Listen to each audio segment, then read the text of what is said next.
Salam sejahtera di dalam Tuhan Yesus Kristus.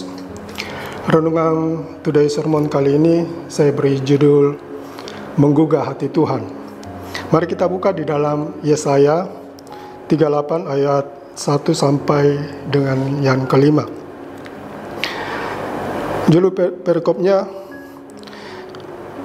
ialah Hizkia sakit dan disembuhkan. Pada hari-hari itu Hizkia jatuh sakit dan hampir mati.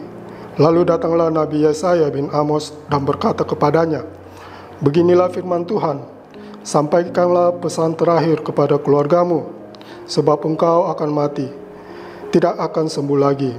Lalu Hizkia memalingkan mukanya ke arah dinding dan berdoa kepada Tuhan.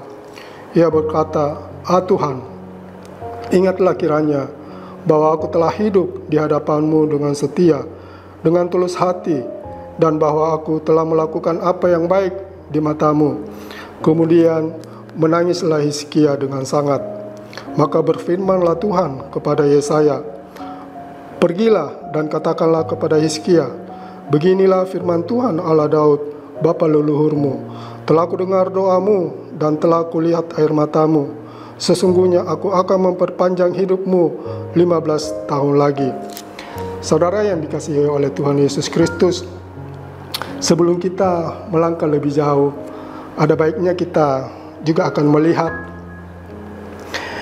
terlebih dahulu di dalam 2 Raja-Raja 18 ayat 1 sampai yang kelima tentang Hizkia. Di sini dikatakan dalam 2 Raja-Raja 18 ayat 1 sampai ke-5, "Maka dalam tahun ketiga zaman Hosea bin Elah, Raja Israel, Hizkia anak Ahaz Raja Yehuda menjadi raja. Ia berumur 25 tahun pada waktu ia menjadi raja, dan 29 tahun lamanya ia memerintah di Yerusalem. Nama ibunya ialah Abi, anak Sakaria. Ia melakukan apa yang benar di mata Tuhan, tepat seperti yang dilakukan Daud bapa leluhurnya. Dialah yang menjauhkan bukit-bukit pengorbanan dan yang meremukkan tugu-tugu berhala, dan yang mendeban tiang-tiang berhala, dan yang menghancurkan ular tembaga yang dibuat Musa. Sebab sampai pada masa itu orang Israel memang masih membakar korban bagi ular itu yang namanya disebut Nehustan.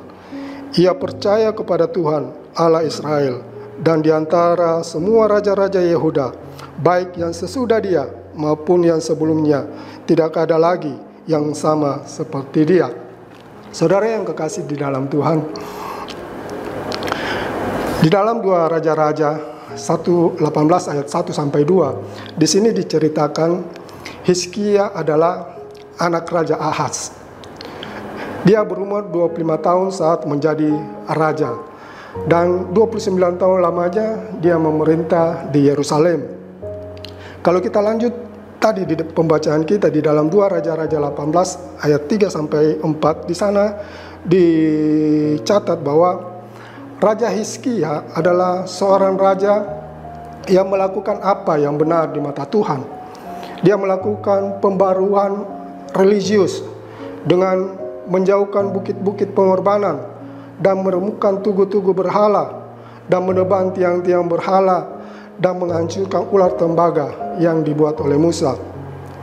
Di dalam 2 Raja-Raja 18 ayat 5, firman Tuhan juga mencatat kehidupan Hizkia, hidupnya percaya kepada Tuhan, tidak seperti ayahnya Raja Ahaz dan anaknya Manasye.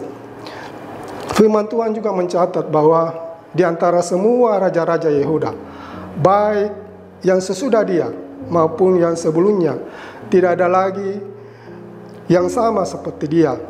Ini menggambarkan dalam kehidupan Raja Hizkia ada kualitas hidup yang baik dan benar di mata Tuhan, yang menjadi nilai tambah yang tidak dimiliki oleh raja-raja sebelumnya dan sesudah dia.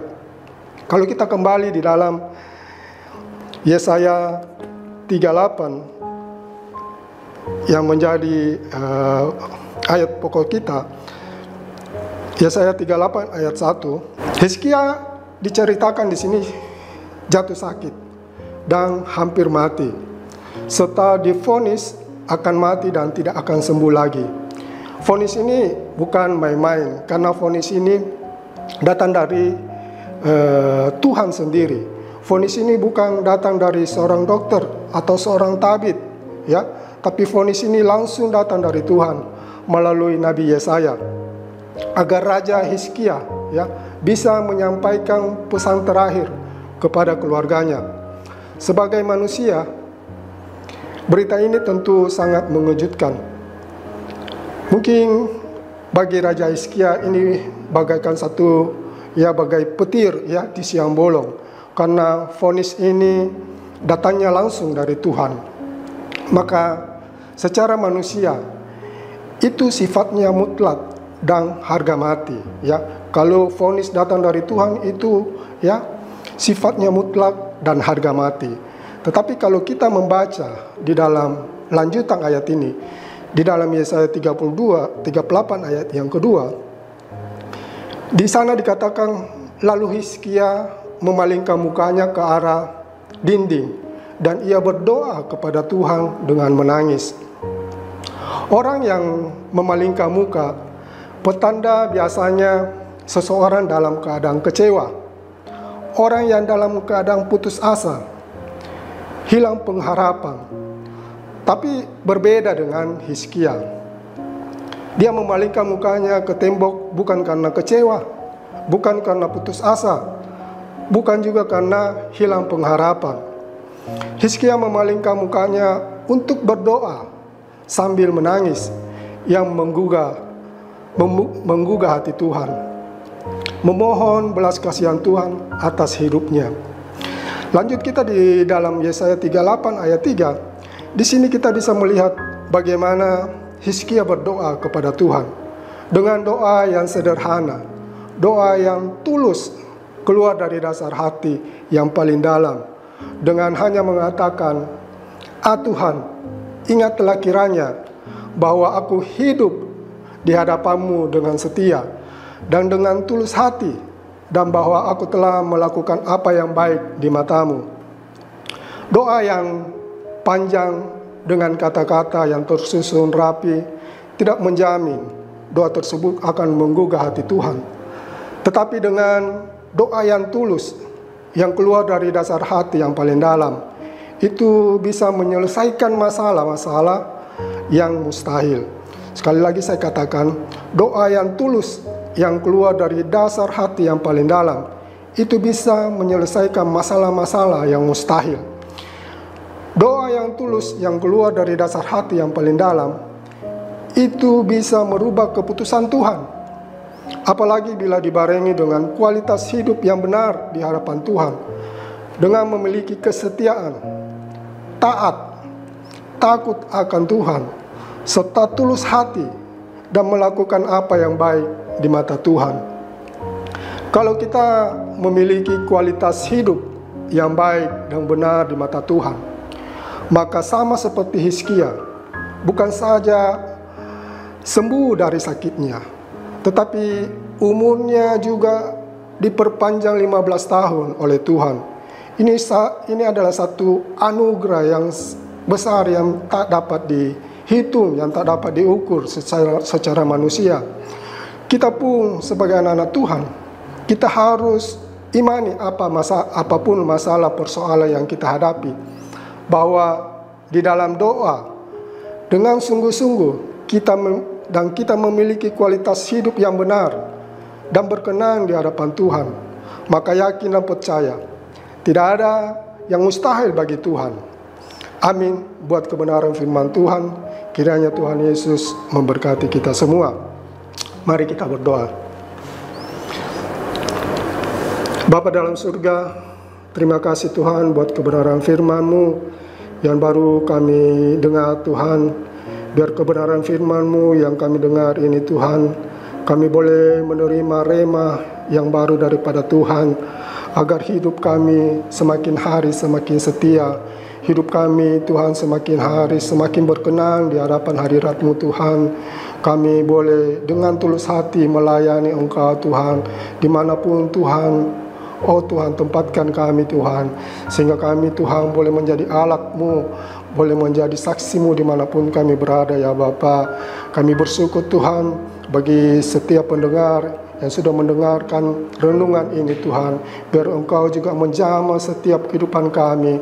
Mungkin ada di antara kami yang sakit Tuhan, mungkin di antara kami ada yang lemah Tuhan, mungkin di antara kami ada yang mempunyai masalah pergumulan hidup Tuhan. Kami datang kepadamu Tuhan seperti Hizkia datang kepadamu Tuhan, memohon kasih anugerah-Mu Tuhan, sehingga Engkau Tuhan Allah yang maha kasih, Allah yang maha kuasa, senantiasa oh Tuhan berkemurahan menjamah setiap kehidupan kami.